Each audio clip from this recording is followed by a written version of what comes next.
जय हिंद साथियों, आप सभी का आपके अपने परिवार आसमा सिविल एकेडमी में मैं इशार अहमद आप सभी का इस सुबह एक बार फिर से स्वागत करता हूं और आशा करता हूं कि आप सभी स्वस्थ हैं और बिल्कुल मस्त हैं। मेरे प्रिय साथियों, मैं आप सभी को बताना चाहूँगा कि आज का जो वीडियो है करेंट अफेयर से रिलेटेड है, लेकिन मैं आज जो है बाहर हूँ। मतलब आज जो है सोमवार है और मैं आज बाहर रहूँगा, किसी कारणवश मुझे जाना पड़ रहा है। लेकिन मैं ऐसे टॉपिक पे वीडियो बनाया हूं जो कि एग्ज़ाम के लिए बहुत ही ज़्यादा इम्पॉर्टेंट हो जाता है।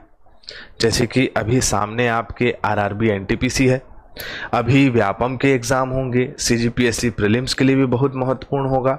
व्यापम के सभी एग्ज़ाम के लिए, मतलब हर एक वन डे एग्ज़ाम जो सामने दिखाई दे रहा है आपके, उसके लिए ये बहुत ही महत्वपूर्ण होने वाला है। और टॉपिक क्या है तो आप थंबनेल से देख ही लिए होंगे कि खेल से संबंधित जितने भी इंपॉर्टेंट करंट अफेयर्स पूछे जा सकते हैं। तो 10-10 क्वेश्चंस के ये सेगमेंट मैं बना रहा हूं और साथ ही साथ मैं आपको बताना चाहूँगा कि इसका मैं लाइव सेशन भी लेकर आऊँगा कुछ दिनों बाद, जिसमें आपको ये चीज़ें बार बार रिवाइज हो जाएंगी और रिवाइज होने के बाद जो है आपको कंठस्थ सारी चीज़ें याद हो जाएंगी। ठीक है, तो चलिए अपना सत्र प्रारंभ करते हैं इस सकारात्मक मानसिकता के साथ। लेखक कहता है, सपना एक देखोगे मुश्किलें हजार आएंगी, लेकिन वो मंजर बड़ा खूबसूरत होगा जब कामयाबी शोर मचाएगी। इस पे एक बार और चर्चा हुई थी। तो वैसे ही मेरे प्रिय साथियों, जो कंसिस्टेंसी है, जो निरंतरता है, वो हमारी ब्रेक नहीं होनी चाहिए और पढ़ाई की निरंतरता पे बल देना ही आसमा सिविल एकेडमी का मुख्य उद्देश्य है। तो हमें अपनी कंसिस्टेंसी बिल्कुल नहीं तोड़नी है। ठीक है, चलो फटाक से इस प्रश्न को पढ़ा जाए कि T20 विश्व कप 2024 में मैन ऑफ द सीरीज का खिताब किसे दिया गया है। मेरे प्रिय साथियों, आप सभी को पता होना चाहिए कि भारत ने इस T20 विश्व कप को जीता है। ठीक है, अगर मैं विजेता की बात करूं तो विजेता कौन है? भारत है। ठीक है, भारत है। कहाँ आयोजित कराया गया था? तो वेस्ट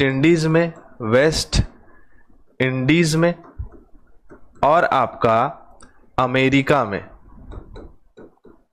ये दो जगह में इसे आयोजित कराया गया था। फाइनल मुकाबला दक्षिण अफ्रीका मतलब साउथ अफ्रीका वर्सेस इंडिया हुआ था। ठीक है, जिसमें इंडिया जीत गया था अपने अद्भुत प्रदर्शन से और साउथ अफ्रीका हार गया था। इस मैच का जो फाइनल रिजल्ट था उसमें मैन ऑफ द सीरीज आपके सामने खड़े हुए हैं, क्या नाम है इनका? जसप्रीत बुमराह को बनाया गया था। तो ये बहुत ही ज्यादा इंपॉर्टेंट हो जाता है।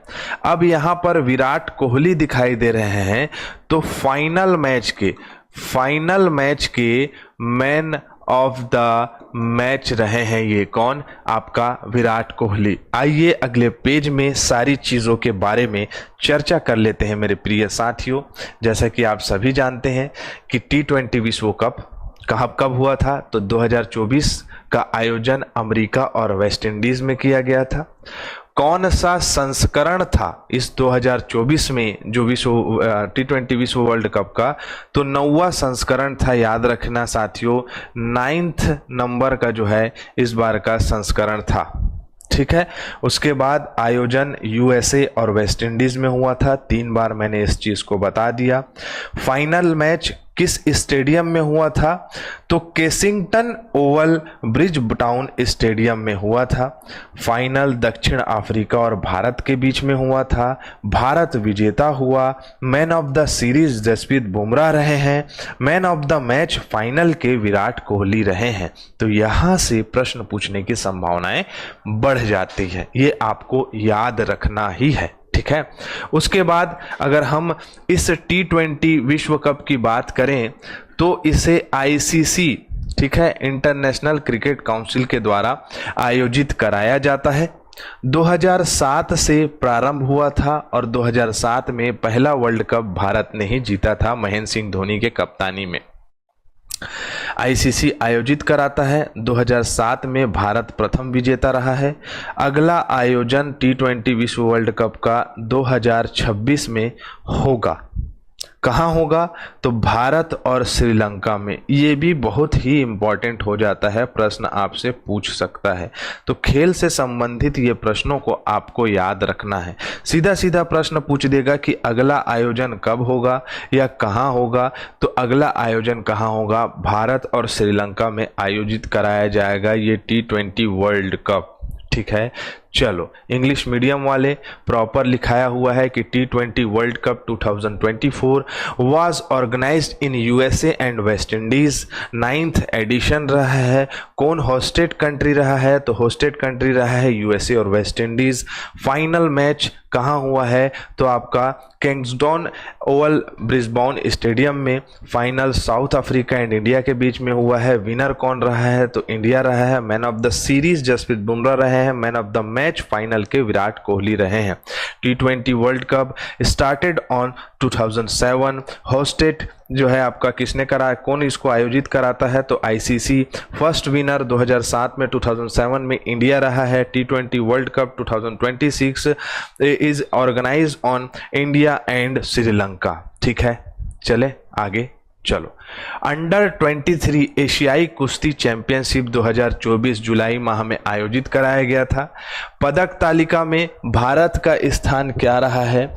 इस अंडर 23 एशियाई कुश्ती चैंपियनशिप में मेरे प्रिय साथियों, भारत जो है वो प्रथम स्थान में रहा था, याद रखिएगा। ठीक है, अंडर 23 एशियाई कुश्ती चैंपियनशिप में, जैसा कि मैं जुलाई से पढ़ा रहा हूं, तो जितने भी कॉम्पिटिटिव एग्जाम्स होते हैं उनके अधिकतर जो क्वेश्चंस होते हैं वो मैक्सिमम आपका 6 महीने पिछले के करंट अफेयर्स को पूछे जाते हैं। तो आपको इस पे बल देना है। तो पहला स्थान था, ये हमें पता होना चाहिए।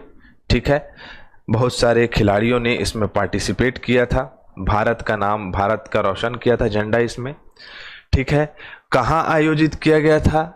तो जॉर्डन में आयोजित किया गया था, अम्मान शहर पर। अम्मान जॉर्डन में आयोजित कराया गया था। भारत ने 4 स्वर्ण जीते, 2 रजत पदक जीते और कांस्य पदक जीते, है ना, 2, है ना, टोटल 8 पदक। कजाकिस्तान दूसरे स्थान में रहा है और किर्गिस्तान तीसरे स्थान में रहा है। भारत के विजेताओं की बात करें तो साहिल जगलन 97 केजी में इन्होंने जो है आपका जगलान जो है 97 किलोग्राम में स्वर्ण पदक जीता है। अनिरुद्ध ने 125 किलोग्राम में, जॉन्टी ने 90 किलोग्राम में और अभिमन्यु ने 70 किलोग्राम में स्वर्ण पदक जीता है। ये कुल 4 स्वर्ण पदक, 2 कांस्य और 2 रजत पदक में से ये 4 स्वर्ण पदकधारी आपके सामने में लिखाए हुए हैं। ठीक है, चलो। किस भारतीय शतरंज खिलाड़ी ने लियोन मास्टर्स शतरंज चैंपियनशिप 2024 जीता है? तो मेरे प्रिय साथियों, ये एक शतरंज का नामी खेल है, लियोन मास्टर शतरंज चैंपियनशिप। हमारे भारत के सबसे वरिष्ठ और पहले पद्म भूषण प्राप्त करने वाले खिलाड़ी रहे हैं, जिनका नाम है विश्वनाथ आनंद। इन्होंने इस शतरंज खेल को जीता है, 2024 लियोन मास्टर शतरंज चैंपियनशिप। भारत के पूर्व विश्व शतरंज चैंपियन विश्वनाथ आनंद ने लियोन मास्टर चैंपियनशिप 2024 जीत ली है। यह विश्वनाथ आनंद का 10वां लियोन मास्टर शतरंज चैंपियनशिप खिताब है, 10 बार जीत चुके हैं। फाइनल में विश्वनाथ आनंद ने स्पेन के जैमे सेंटोस लातासा को 3-1 से हराया है। अगर हम विश्वनाथ आनंद की बात करें तो पहले खिलाड़ी थे जिनको राजीव गांधी खेल रत्न मिला था 1991 में। पद्म भूषण मिला था इन्हें 2007 में, वो भी ये पहले खिलाड़ी थे जिन्हें जो है आपका पद्म भूषण मिला था 2007 में। तो आपको ये स्टैटिक पोर्शन भी याद रखना है। ओके, चले आगे। चलो प्यारे बच्चों, इंग्लिश मीडियम वाले लोग प्रॉपर लिखाए हुए हैं। फर्स्ट आपका रिस्पेक्ट रहे हैं स्पोर्ट्स अवार्ड राजीव गांधी खेल रत्न। ठीक है, चलो हाल ही में सऊदी अरब के रियाद में 2024 एशियाई बिलियर्ड चैंपियनशिप किसने जीती है? तो देखो प्रिय साथियों, एशियाई बिलियर्ड चैंपियनशिप जो है चल रहा था कहाँ? सऊदी अरब में, रियाद में, जिसमें पंकज अडवाणी हार गए थे इनसे। इनका नाम है ध्रुव सिटवाला, ये भी भारतीय खिलाड़ी हैं, ध्रुव सिटवाला। और ये ध्रुव सिटवाला जो है वो आपका पंकज अडवाणी को हराए थे। पंकज अडवाणी अपने आप में बहुत बड़े चैंपियन हैं, उनको इन्होंने हराया था। ठीक है, ये आपका ध्रुव सिटवाल का तीसरा ये एशियाई बिलियर्ड्स खिताब रहा है। ठीक है, तो पहले 2015 में जीते थे, फिर 2016 में जीते थे, अब 2024 में जीते हैं। 5-2 से हराया था पंकज अडवाणी को इन्होंने। ठीक है, तो ये दो चेहरे आपको बिलियर्ड से दिखाई देंगे। अधिकतर आप लोगों को ये दो चेहरे दिखाई देंगे, ध्रुव सिटवाल और आपका सिटवाला और पंकज अडवाणी। ठीक है, चलो आगे बढ़े। विनेश फोगाट पेरिस ओलंपिक में किसी कारणवश बाहर हो गई थी। अभी भी इन्होंने कोर्ट में लगाया हुआ है कि इन्हें को जो है आपका महज 100 ग्राम इनका वेट बढ़ गया था, इस वजह से जो है इनको बाहर कर दिया गया था। लेकिन 2024 में इन्होंने भारत का झंडा गड़ाया था कहाँ? तो आइए देखें, विनेश फोगाट ने स्पेन ग्रैंड पिक्स आयोजित कराया गया था, जिसमें 50 किलोग्राम के भार वर्ग में इन्होंने स्वर्ण पदक जीता था और ये बहुत अच्छे फ्लो में चल रही थी।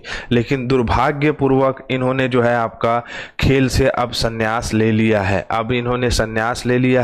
अब स्पेन में इन्होंने पेरिस ओलंपिक में जो है इन्होंने काफ़ी अच्छा प्रदर्शन किया था। चलो, स्पेन में आयोजित हुई ग्रैंड पिक्स प्रतियोगिता, आपके स्पेन ग्रैंड पिक्स 50 किलो भार में इन्होंने आपका किसको हराया है? तो मारिया टिमरेकोवा को 10-5 से हराया था। अगर हम विनेश फोगाट जी की बात करें तो इनकी अपने आप में बहुत सारी उपलब्धियां हैं। हरियाणा से हैं, राष्ट्रमंडल खेल विजेता है, ग्लासगो में स्वर्ण पदक जीता, गोल्ड कोस्ट में, बर्मिंघम में इन्होंने काफ़ी मेडल जीता है। मेजर ध्यानचंद रत्न खेल पुरस्कार इन्हें मिला गया है, अर्जुन पुरस्कार 2016 में मिला है, पद्मश्री 2018 में मिला है। ठीक है, और ऐसी खबर उड़ते हुए आई है कि इन्होंने भारतीय राष्ट्रीय कांग्रेस को ज्वाइन कर लिया है। ठीक है, चलो, पेरिस ओलंपिक 2024 के लिए भारतीय बैडमिंटन दल के मेंटर कौन थे? देखो प्रिय साथियों, ये आपको नाम नजर आएगा तो कंफ्यूज नहीं होना। भारतीय बैडमिंटन दल के मेंटर के रूप में गए थे दीपिका पादुकोण के फादर प्रकाश पादुकोण। ये जो है 90 के दशक के बहुत ही शानदार और जानदार बैडमिंटन प्लेयर रहे हैं भारत के। 1991 में इन्होंने संन्यास ले लिया था, लेकिन 1992 में बार्सिलोना खेल बैडमिंटन ओलंपिक में इनको जो है आमंत्रित किया गया था। तो दिग्गज प्रकाश पादुकोण जो है वो पेरिस ओलंपिक 2024 के बैडमिंटन मेंटर रह चुके हैं। लेकिन गोपी चंद जो रहे हैं वो भारत के मुख्य कोच के रूप में गए थे। तो गोपी चंद मुख्य कोच हैं और दिग्गज प्रकाश पादुकोण जो है पेरिस ओलंपिक के मेंटर रहे हैं। ठीक है, चलो आगे बढ़े। किस स्पोर्ट ब्रांड ने पेरिस ओलंपिक में भारत को जो है वो आपका स्पॉन्सर किया था या फुटवियर पार्टनर के रूप में अपनी साझेदारी घोषणा की थी? तो किसने की थी? तो प्यूमा इंडिया। याद रखिएगा, प्यूमा इंडिया जो है वो आपका शूज, क्या बोला मैंने, आपका फुटवेयर या आपका फुटवेयर पार्टनर रहा है। किसका? तो पेरिस ओलंपिक के जितने भी भारतीय खिलाड़ी गए थे उनका। ठीक है, तो इन्होंने एक हैशटैग चलाया था, see the game live we do. Puma India 1948 में बना है। रुडोल्फ डेसलर इसके संस्थापक है। मुख्यालय है आपका कहाँ? तो जर्मनी में। CEO आर्ने फ्रेंड्स हैं इसके। ठीक है, चलें आगे। हाल ही में क्रिकेट के इतिहास में 200 विकेट और 6000 रन हासिल करने का किसने जो है कीर्तिमान रचा है? मेरे प्रिय साथियों, ये इंग्लैंड के खिलाड़ी ऑलराउंडर हैं जिन्होंने टेस्ट मैच में अच्छा प्रदर्शन किया और इन्होंने वैश्विक स्तर पर 200 विकेट भी हासिल कर लिया और 6000 रन भी बना लिए। तो इनका नाम है बेन स्टोक। ठीक है, बेन स्टोक। इससे पहले ये खिलाड़ी अगर बात करें तो किनके किनके नाम पे 200 विकेट और 6000 रन का डबल हासिल करने का लक्ष्य रहा, मतलब आपका उपलब्धि रही है। तो वेस्ट इंडीज के सर गारफील्ड सोबर्स और दक्षिण अफ्रीका के जैक कालिस, ये दोनों के पास ये उपलब्धि थी। अब जो है बेन स्टोक के पास भी आ गई है। ऐसे प्रश्न देखने को मिलते हैं और हमारे दिमाग में आता है कि क्या क्या पूछ दे रहा है प्रश्न, लेकिन मैं हूं ना, ठीक है। चलो, क्रिस टेटली और क्लेयर फरलॉन्ग प्रशासनिक खेल निकाय के वरिष्ठ अधिकारियों ने इस्तीफा दे दिया। वे किस अंतर्राष्ट्रीय संगठन से संबंधित थे? तो इंटरनेशनल क्रिकेट काउंसिल मतलब आईसीसी से ये दोनों क्या थे? संबंधित थे। इनका नाम क्या है? तो क्रिस टेटली और क्लेयर फॉरलॉन्ग, है ना, ये दोनों ने आईसीसी से इस्तीफा दे दिया था क्योंकि आईसीसी में चुनाव चलने वाला था। और ग्रेग बार्ले, जो कि बहुत समय से आईसीसी के अध्यक्ष के रूप में कार्य कर रहे थे, उन्होंने इस बार नियुक्ति से संबंधित या उस पद से संबंधित किसी भी प्रकार की गतिविधियों से अपना पैर पीछे कर लिया था। और साथ ही साथ उन्होंने ये पद जो है अब उनके पास नहीं है। और अब जो हम कहें, जिसलिए मैं ये प्रश्न रखा हूं कि आईसीसी के अध्यक्ष हैं जय शाह, जो कि भारत के जो है क्या रहे हैं, आपके बीसीसीआई के सचिव के रूप में इन्होंने आपका कार्य किया है। अब ये जो है आईसीसी इंटरनेशनल क्रिकेट काउंसिल के क्या बन गए हैं? तो अध्यक्ष बन गए हैं। आपको ये याद रखना है मेरे प्रिय साथियों, प्रश्न यहाँ से पूछ सकता है, ठीक है। चलें आगे। किस भारतीय निशानेबाज ने इटली में आयोजित पोरपेटो में, है ना, आईएसएसएफ जूनियर विश्व महिला चैंपियनशिप में जो है कांस्य पदक जीता था? तो इनका नाम है, क्या नाम है इनका नाम है सबीरा हारिस। इन्होंने जो है आपका जुलाई माह में आईएसएसएफ जूनियर चैंपियनशिप में जो है आपका कांस्य पदक जीता था। उतना इंपॉर्टेंट नहीं है, लेकिन आईएसएसएफ जूनियर चैंपियनशिप की बात करें तो व्लादिमीर लिसिन इसके जो है अध्यक्ष हैं। म्यूनिक जर्मनी मुख्यालय है। 1907 से ये स्टार्ट हुआ है। अभी हमारे भारतीय दल ने भी काफ़ी अच्छा प्रदर्शन किया है, जिसका वीडियो पार्ट 2 में आएगा। तो आप ऐसे 10-10 क्वेश्चन जो है पढ़ते जाइए और सारे खेल से संबंधित जितने भी प्रश्न हो सकते हैं उसको याद करते जाइए। अभी मैं आईसीसी T20 वर्ल्ड कप के बहुत से स्टैटिक पोर्शंस नहीं डाला हूं, तो वो आगे वाले वीडियो में आ जाएंगे, ठीक है। तो चलिए, इसी के साथ मैं इजाज़त चाहूँगा। जय हिंद, जय भारत।